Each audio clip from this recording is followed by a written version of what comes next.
Bonjour et bienvenue sur LuxLuxUcam, je suis Franck. Les clones Laserman, on les connaît tous. Bibury, Die Camping, etc. Mais il y avait une marque que je ne connaissais pas, Flissa. Et en particulier le modèle 19-in-1 Multi-Tool with Chase ou Multitool 19 en 1 avec étui. C'est importé en Europe par Great Star Tools en Allemagne et c'est distribué sur Amazon. Great Star Tools, c'est un fabricant chinois qui fabrique plein de matériels différents sous plein de marques. Il n'y a qu'à voir leur boutique Amazon pour voir qu'ils fabriquent de tout. Donc cet outil existe en couleur acier ou noir. Je l'ai pris en noir parce qu'une promo le faisait descendre de 29,99 à 23,99 €. Oui, 23,99 € pour un clone de Laserman Signal. Ça change des 159 € du Signal. Il est livré dans une boîte dans laquelle on trouve une notice et la pince dans son étui. La housse ressemble énormément à celle qu'on peut avoir chez Laserman avec les élastiques sur le côté. Elle est plutôt qualitative, c'est une jolie petite housse dans un matériau assez épais. Donc, premier bon point. On va passer au couteau. C'est de l'acier, ça pèse son poids, 268 grammes seul, et 30 grammes de plus pour la housse.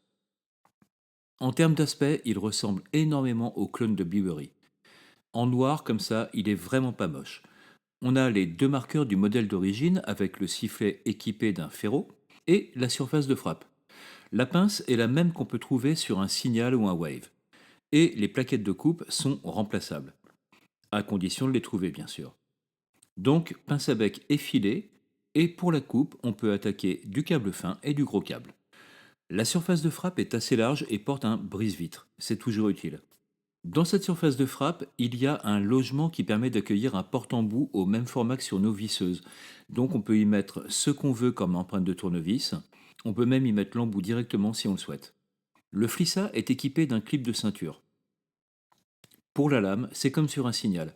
C'est une lame mixte avec une partie lisse et une partie dentelée.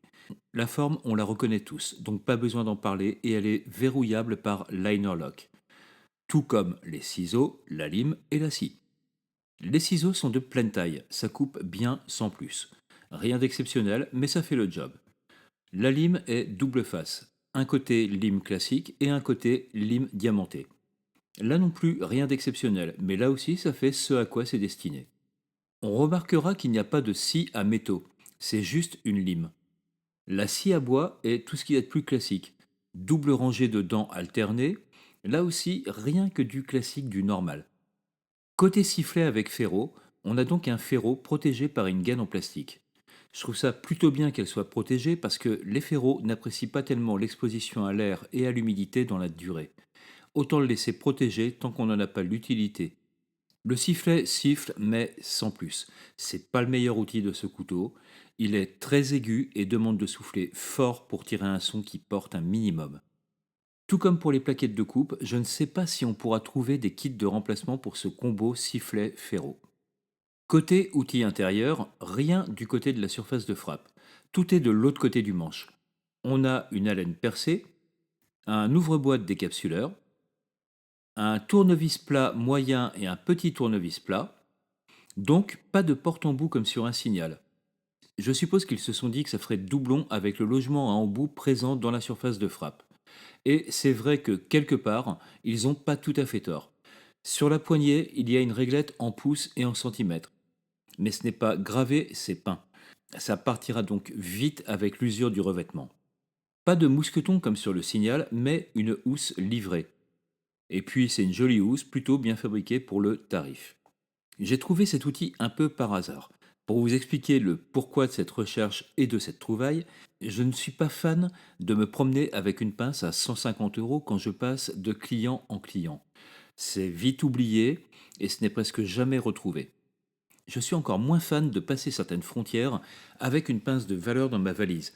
Vous savez, ce genre de pays où le douanier vous montre votre pince et attend patiemment que vous lui serriez la main en lui glissant un billet plus ou moins gros. Sauf que par principe, je ne donne pas de backchiche. Ou encore prêter ma pince à mon ado qui part en camping avec ses potes, ça non plus j'aime pas. En fait, il y a plein de situations où on n'a pas envie ou besoin d'avoir une pince au top en qualité, et forcément chère. Cette pince Flissa 19 en 1 ne fait pas de cheap, Elle ne fait pas Camelot, mais en même temps, on voit que ce n'est pas un produit d'exception. C'est un outil qui fait le travail sans prétention, et c'est tout ce que j'en attends.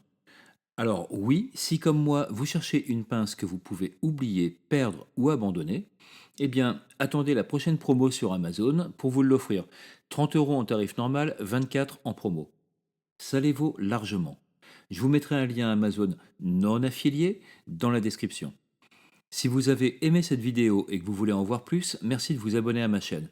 Merci de liker, de partager, de commenter, ça aide vraiment la chaîne à grandir. Merci d'avoir regardé, je suis toujours Franck et vous regardez toujours Lux Lux Lucem. Prenez soin de vous et à bientôt.